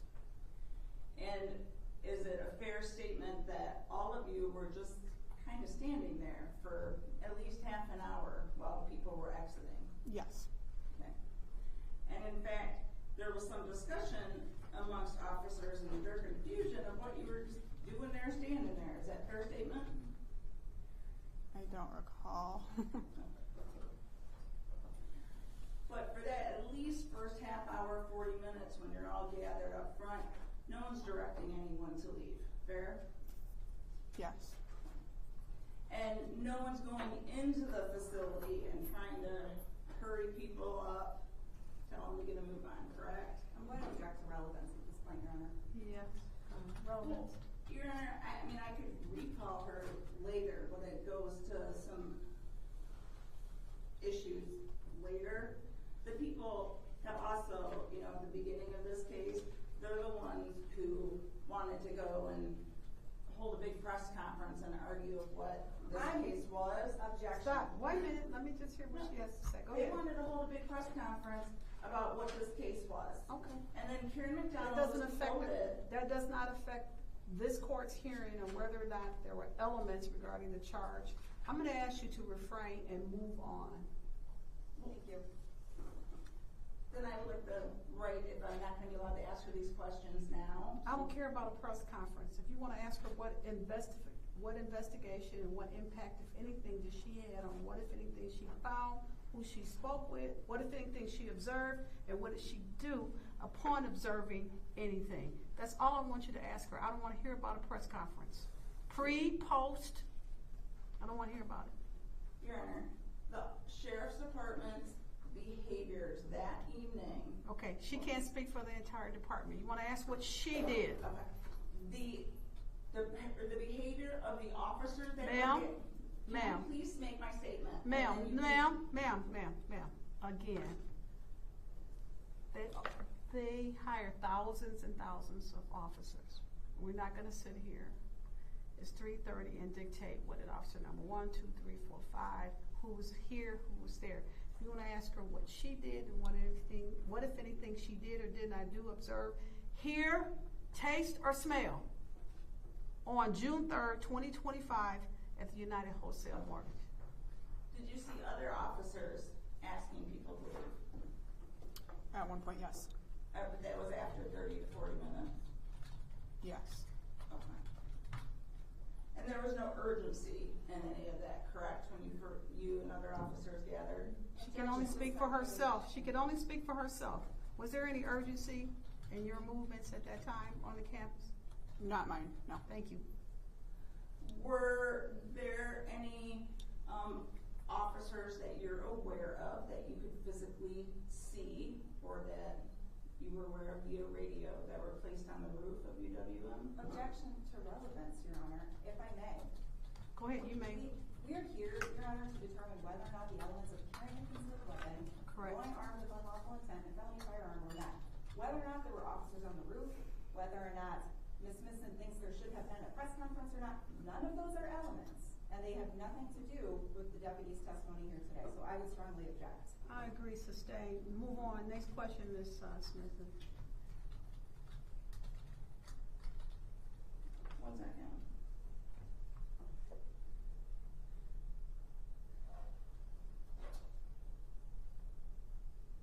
Soccer tryouts were also going to happen at that facility that evening, correct? Objection to relevance. Okay, yes. Your Honor, Yes. for carrying with unlawful intent is a very specific statute with very specific case law. They have to not only show that my client was carrying a weapon, but that he moved it from one place to another and that he had a specific intent with a specific person. It is a specific intent crime. Ms. Smith, you asking, stop. You're asking for this witness to make a legal conclusion and finding. I'm the only one that will do that today. Stay. Move on. Next question. Nothing further. Thank you. Madam Counsel? Yes, thank you. And identify yourself on the record again for this. I will, thank you. you. Good afternoon, Deputy. My name is Gabby Silver. So you've told us, I think, both on direct and on cross by Ms. Smithson, that you don't recall what time you arrived at the center. Is that right? I don't.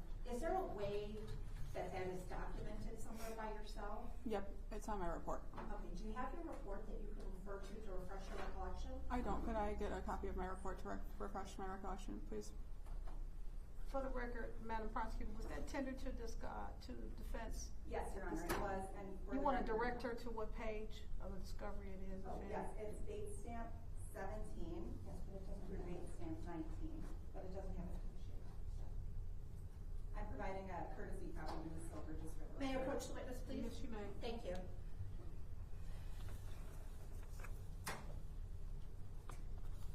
Take a look at that and let me know if that refreshes your recollection in any way as to the time you arrived at the scene on this particular night. Just read it to yourself. Do not say anything on the record.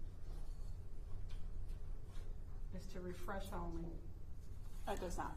I'm sorry? It does not. It's not listed in your report, is that correct? Correct. Okay, so let's try number two? Is there another way to find out what time you arrived on the scene with your partner that night? If I'd have to go back into like my call notes and see what time we called out by radio. Okay, so you are able to retrieve that information at some point, is that correct? Yes. Okay. And, is there some reason why it isn't in the report? Okay, but for record, reports are hearsay, Madam Counsel, so I don't care what is not in a report. It will never be seen by a jury, it will never be seen by me, so let's move on. Let's move on. It is hearsay. Thank you very much. Do you typically put times in your report as to when you arrive on a scene? I don't typically. Other officers do, but I can't justify what they do. Were you, the car that you were in, you indicated that you were with a partner, is that right? Yes. The road shares? Did other cars, police vehicles, make the scene at around the same time, if you know? Yes. How many police cars do you think arrived at around the same time you did? If you recollect. Hold on for a second, if she recollects, she may or may not. She stuck with her answer. Hold on for a second. Stop. Do you recollect? I don't. Thank you. Stuck with her answer. Move on. That's Next fine, question. Judge. Next question. You indicated that you were given some information by individuals inside the center, is that correct? Correct. And you went out and spoke with some individuals in a Dodge Journey, is that right? Correct. Did they direct you to the Dodge Journey, Yes. the people inside? Yes. Okay. Where in relation to the entrance of the building was the Dodge Journey parked at that time? It was not parked. Where was it? It was in the parking lot to the right, and it was moving from the back of the building to the front. Okay, so would that be in an effort to leave the parking lot or headed towards the exit of the parking lot? I can't say for certain, but I would assume so. Okay. We don't want you to assume. Yeah, If you don't recollect, you don't recollect. I don't know what the vehicle was planning to do. Thank you. If the vehicle continued in the path of travel that it was on, would it have been able to exit the parking lot from that path of travel? Yes. Thank you. Did you stop the vehicle in some manner to talk to the individuals in it? I did. Okay. And you indicated that there was an individual that was driving the car that was a woman, is that correct? I did. And Mr. Hardaway, you said, was inside that vehicle too, is that right? I did. All right, now, you also told us that you talked to Mr. Hardiman about what was going on, is that right? I did. And you told us a lot of things that Mr. Hardiman said, is that correct? I did. And one of the things that he also told you was that his friends had called his mother to come and pick him up, is that correct? Yes. All right. And that he had lost his phone somehow in the incident, is that correct? Yes. Meaning the fight that had taken place inside the building, is that correct? Yes. Okay. Now, you told us that after you spoke with Mr. Hardiman, you and the people that were in the car, you made a determination that there was nothing to hold them on, is that correct? Correct. And told them they could leave, is that right? Yep. Okay. And then did you see them leave the premises? I did. And as they left the premises, how long afterwards did you receive further information from people inside the center? I don't recall. Okay. But you were intending to remain there anyway for crowd control, is that correct? Yes. Okay. So did you get a radio call that there was something else to look for? I did. Okay. And you indicated on direct, and this is what I think I heard you say, that you got information that the individuals that had been in that, all four individuals, you said four individuals in the Dodge Journey had been putting evidence under cars. Is that the information that you received? Yes. Okay. And it was all four? Yes. Okay. And it wasn't specific as to guns, it was just evidence, is that correct? It was specific to weapons. Okay. They said weapons? Yes. Okay. You found one weapon, right? I did.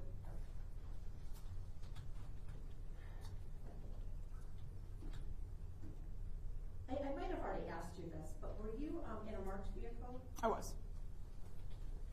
You didn't go in with lights or sirens, is that correct? No. But it was light out still, is that right? Yes. Were you the first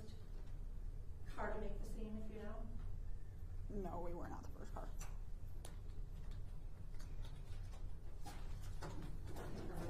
Thank you. Anything on redirect, Madam Prosecutor? No, Your Honor. May this witness be thanked and excused. Yes, wonderful. Deputy, thank you. You want to give those exhibits back to Madam Prosecutor. I appreciate it. Be careful stepping down. Thank you. Okay. Thank you. People call your next. Oh, go ahead and confer with her. The people call. Okay. The people call Deputy Mike Miller to the stands. Okay. All right. Your Honor, Uh-huh. could we approach for a second? Sure. Cut your mics, please, media.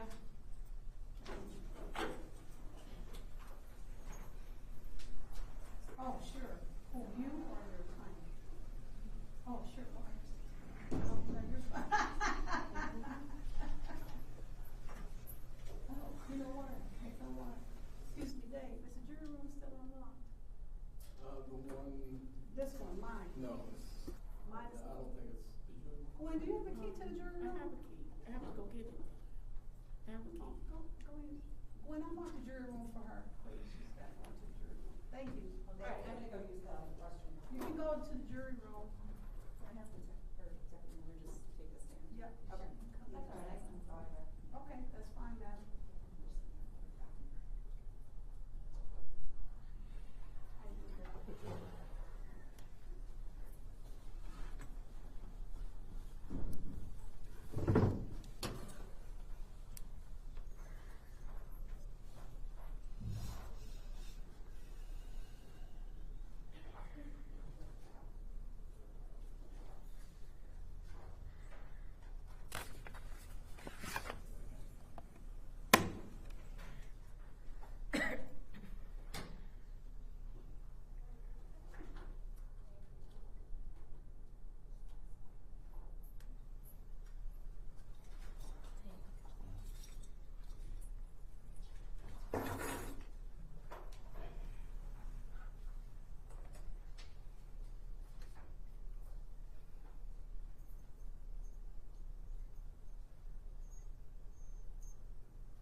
Bless you. Thank you.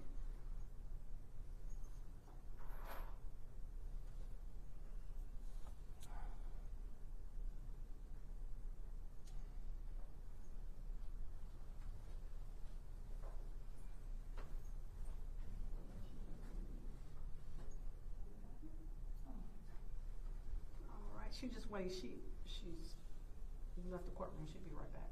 Oh, okay.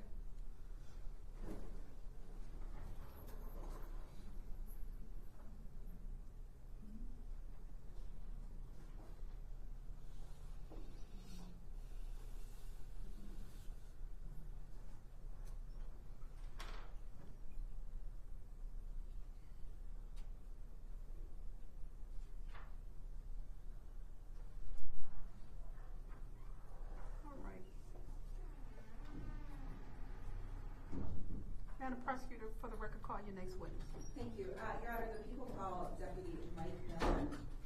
Deputy Miller, you swear affirm to tell the truth and nothing but the truth in this matter? I do. Okay, please state and spell your first and last name for the record. Michael Miller, MICHAEL-MILLER. Thank you. Your witness. Thank you. And I apologize, it's Detective Miller. Detective Miller, how are you currently employed? Oakland County Sheriff's Office in the Pontiac Detective Bureau. And how long have you been working for the Oakland County Sheriff's Office? 14 years. Have you been in Pontiac the entire time? All but about 2 weeks, yes.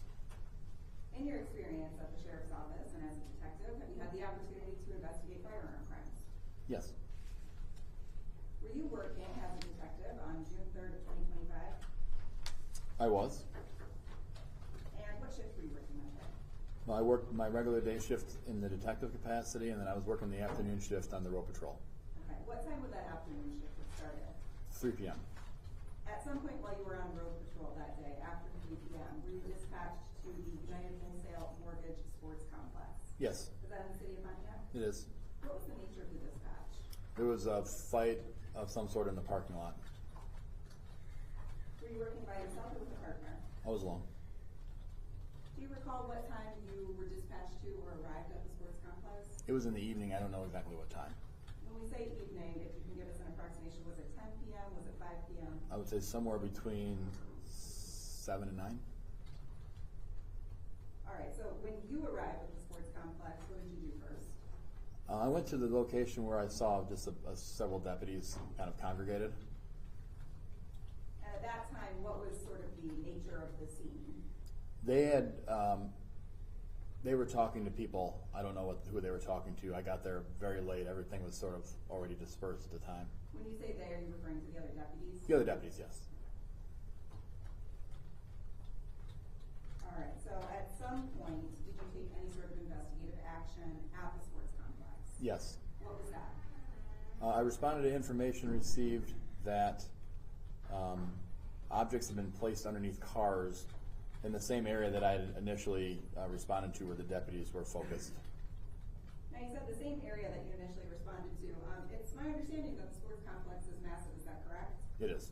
So what side or what specific area did you respond to? It was the southeast corner of the parking lot, just west of the east driveway that runs from the south end of the building to the back of the building on the north. I'm going to pull up what's already been admitted as People's Exhibit 5, if I could direct your attention behind you there. Yes. When you're talking about southeast parking lot, et cetera, do you recognize this lot? Yes, this is the south parking lot of the building. Is this the area that you were describing that you responded to? I believe so.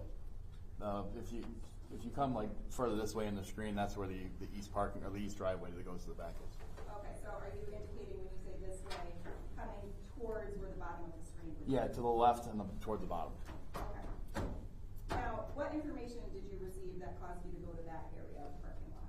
That a multicolored backpack had been placed under a white. Well, there's 2 cars involved. I was told.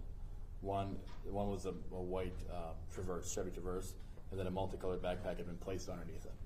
Okay, and were you directed to locate that backpack? Right. Okay. Did you go over to the area that was described and attempt to find the backpack? Yes. All right. And tell us what you did. I saw a white Traverse parked. It was pulled facing the sidewalk here, and I just looked under the rear passenger door and saw a multicolored backpack. Now, we keep saying multicolored backpack. Were you given a photograph or anything more specific at the time that you went to search for the backpack? No. All right. And when you say multicolored, can you describe for us what the backpack looked like? It had just a lot of different colors on it. What appeared to be writing, some pictures. There was a lot of different colors on the backpack. Where was the backpack located under the Traverse? It was under the car, under the passenger side rear door.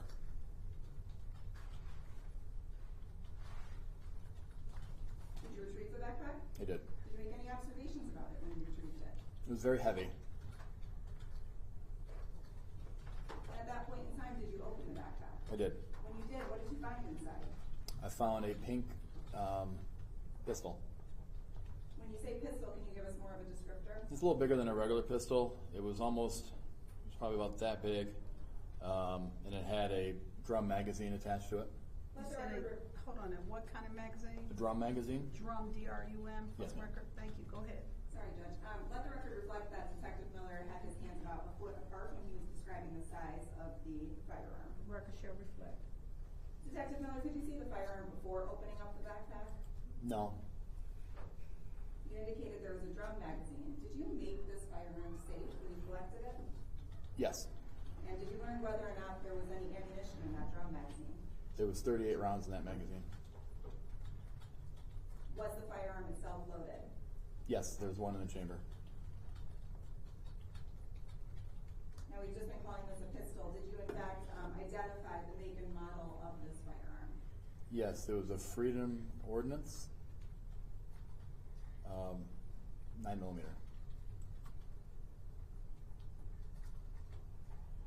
Did you take a photograph, or were you wearing a body-worn camera at the time that you recovered the multicolored backpack? The exact time I recovered, I was wearing a camera. Then I later took a picture of it. Did you take a picture of the backpack and the firearm, or just one or the other? Both. I'll direct opposing counsel on the bench to people's proposed Exhibit 9 and Exhibit 10. Your Honor, may I approach the witness? You may. Thank you.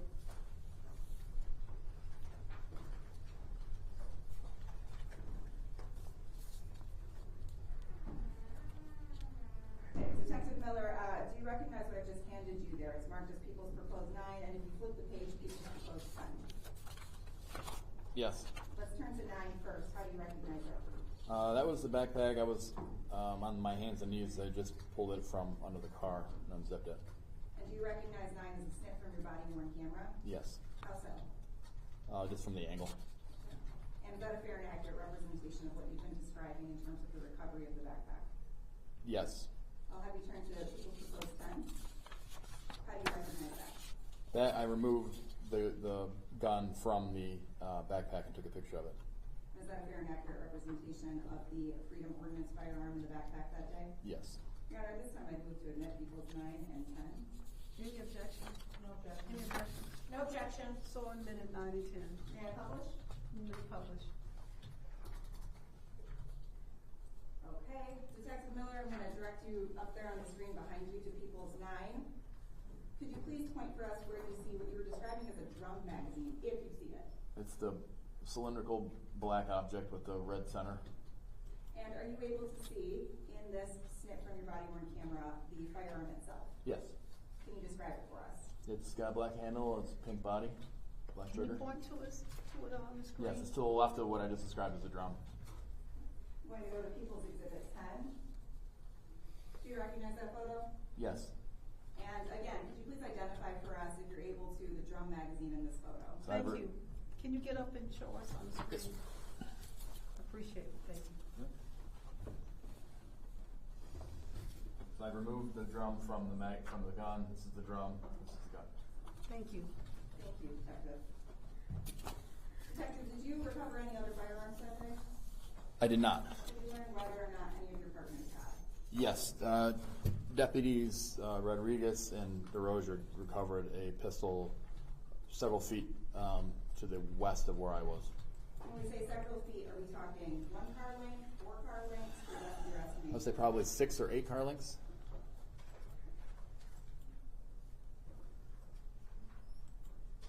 Thank you. I have no further questions for Detective Miller.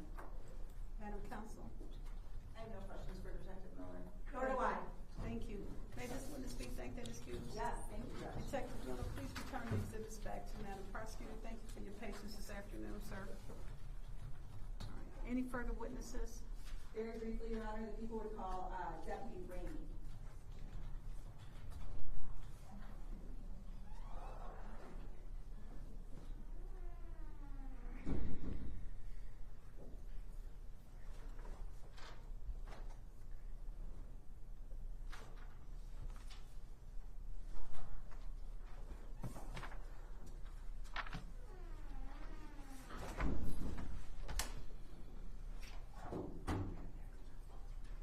Deputy, you're gonna have a seat in the brown chair Yes, sir. and raise your right hand for me. You swear firmly to tell the truth and nothing but the truth in this matter? Yes, ma'am. Upon being seated, please state and spell your first and last name for the record. Sure. First name is Chris, C-H-R-I-S. Last name Ramey, R-A-M-E-Y. Badge number 3567. Thank you. Your witness. Thank you, Judge. Sir, have you been promoted to Sergeant Ramey? Not that I know of. Okay. Are you a deputy? Is that correct? Yes. Okay, thank you. I just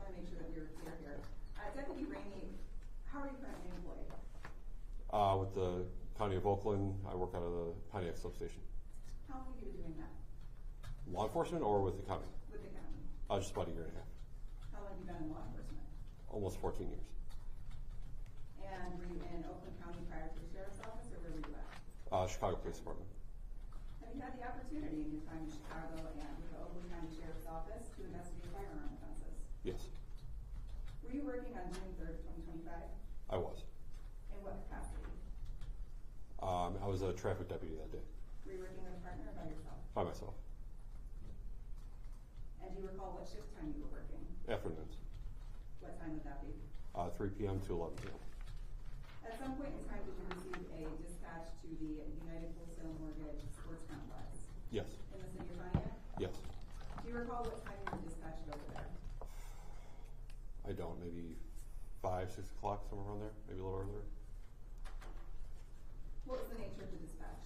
I believe it originally came out as a fight, and UWM security was requiring assistance. When you arrived on scene, what's the first thing that you did? I was directed over to a couple other deputies on the east side of the building, trying to investigate this fight and find the subjects involved. Okay. And at some point in time, did you switch over to searching the vehicle that was involved in the case? Yes, at the very end, hours later. So after the event had finished, I was leaving the lot and I was stopped by one of the UWM security officers.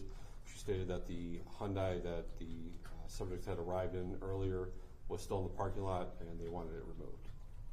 Okay, I'm going to direct your attention to what's already been admitted as People's Exhibit 2 up on the screen behind you. Do you recognize the Hyundai that we just were talking about on the screen there?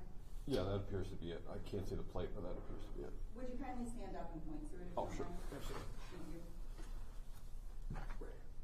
Okay, and let the record reflect that Deputy Ramey is pointing to the Hyundai that's almost dead center of People's Exhibit 2. Did you conduct a search of that vehicle with anybody else? Sergeant Remel's. Were there any occupants of the Hyundai at that time? There was none. What observations about the Hyundai did you make, if any? I believe the windows were down and it was unsecured, unlocked. Now, you mentioned that this had come hours later, you've been on scene. Do you recall approximately what time you conducted the search? I don't. It was a couple hours later after the graduation had been left out. And at that point in time when you conducted the search, to the best of your recollection, was there any crowd there from the graduation, any other law enforcement? No, there were minimal vehicles parked in the lot at that point.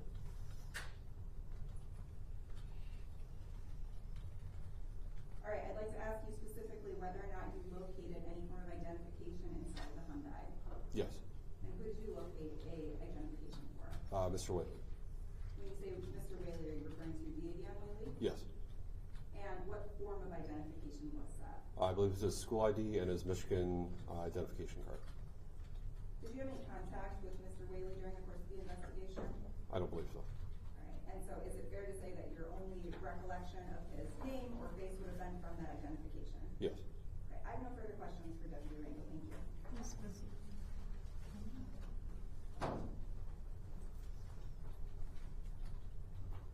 Good afternoon. Hey, how you doing? Nicole Smithson, 571404, hearing on Mr. Whaley. If you have any questions about my question, just let me know. If you need me to repeat myself, just let me know. Sure. So when you say you found a school ID, what kind of school ID was that? What do you mean? Like what school? You found a school ID for Mr. Whaley. What kind of school ID? It was a photo of him with the school name on it. And his name on it. Do you recall what school? I don't recall what school, but there was a photograph of it. There was a photograph of it. Yeah. Right.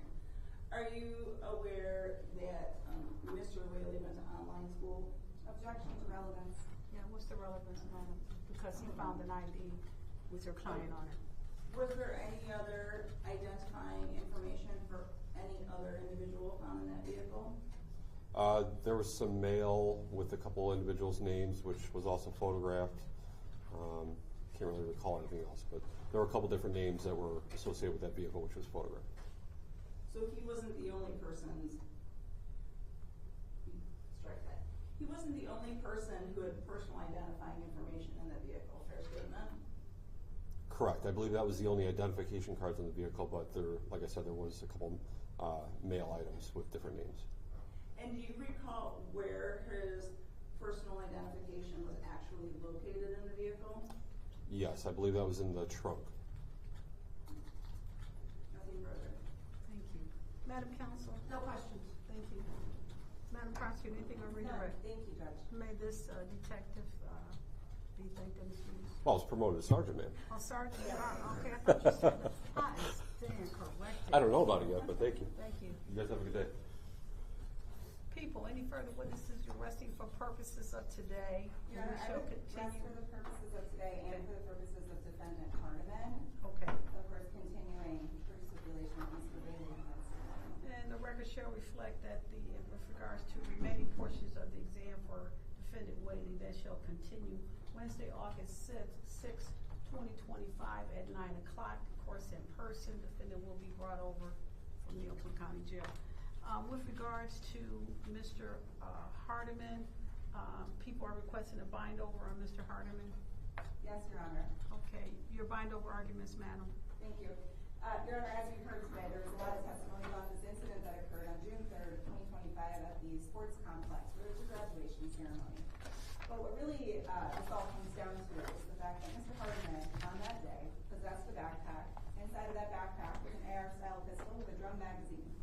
Mr. Hardiman possessed that backpack in a manner in which it was concealed on his person.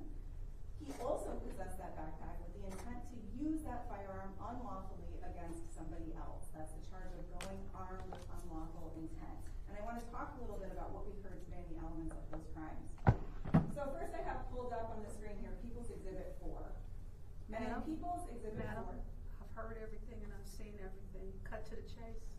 Your Honor, I'll cut to the chase then. Really what this comes down to is Mr. Hardiman had a firearm that was concealed. He retrieved that firearm after he was involved in a fight inside of the sports complex during a graduation, and after he was then hit by a vehicle, an incident that he did not want investigated. Your Honor has watched all the videos, you've heard the testimony. After being hit by that vehicle, Mr. Hardiman raced back to the Hyundai. He retrieved that backpack. There is some question about whether he was handed it or he retrieved it. It doesn't matter. The point is, his actions show us what his intent was. He retrieved that backpack. He began looking through the parking lot. He was running back in the direction of that Malibu that hit him. The whole time armed with a firearm. Not only armed with a firearm, but with a loaded firearm, and one with 38 rounds inside of it at that. Mr. Hardiman committed the crimes of carrying a concealed weapon, of going armed with unlawful intent, and the attendant felony firearm. I would ask that you bind him over.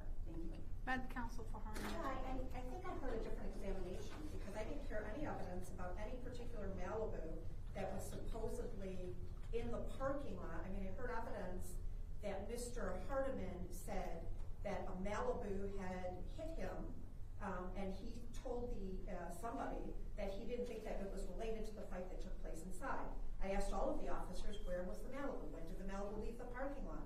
There was no testimony about any specific Malibu having been involved in the hitting of Mr. Hardiman. So I'm not clear on how that plays in here. But the important thing is, from what the prosecutor said, is that Mr. Hardiman goes and retrieves a weapon, and then if Mr. Hardiman is trying to use a weapon to exact some revenge for getting in a fight inside and for being hit by a car, why is Mr. Hardiman then presumably putting it underneath a vehicle when, if this Malibu is there, he could have used it? I mean, none of that really makes any sense. And the fact of the matter is that in order to sustain a charge of carrying a weapon with an unlawful intent, the people have to not only show that Mr. Hardiman was armed with a weapon, which I'll concede for purposes of this argument that at some point he was. However, that at that time he intended to use the weapon unlawfully against someone else. Mr. Hardiman could simply have been doing what people do all the time, which is try to distance themselves from illegal activity, such as possessing a gun, when a venue is being flooded with various police. So it's really insufficient for the prosecutor to say, well, he's carrying that gun, he must have had an unlawful intent. There has to be some specific evidence as that. I think Ms. Smithson said it earlier when she said it's a specific intent crime. So there has to be proof of the intent with which the weapon was carried, not a mere possibility. The fact that there was a loaded weapon present doesn't mean that there was any evidence of an unlawful intent to use it.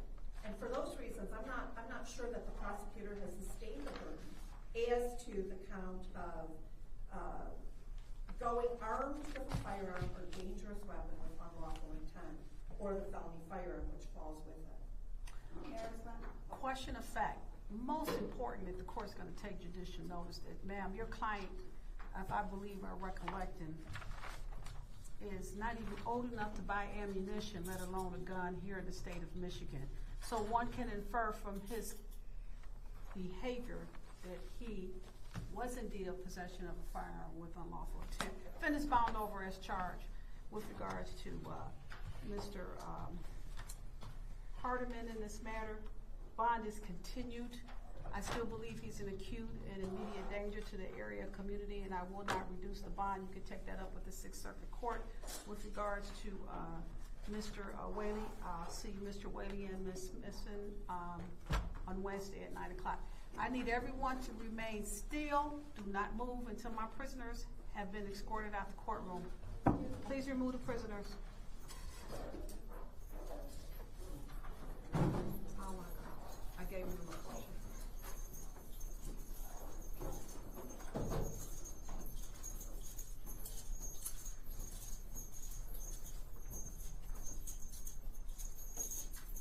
Court is in recess. Thank you, everyone, for your patience.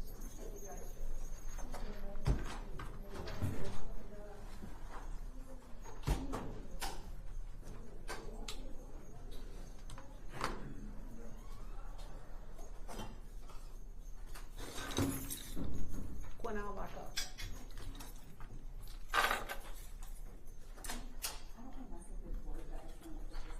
I'll put it back. Are you sure? Yep, because we have, those courts have disappeared, have become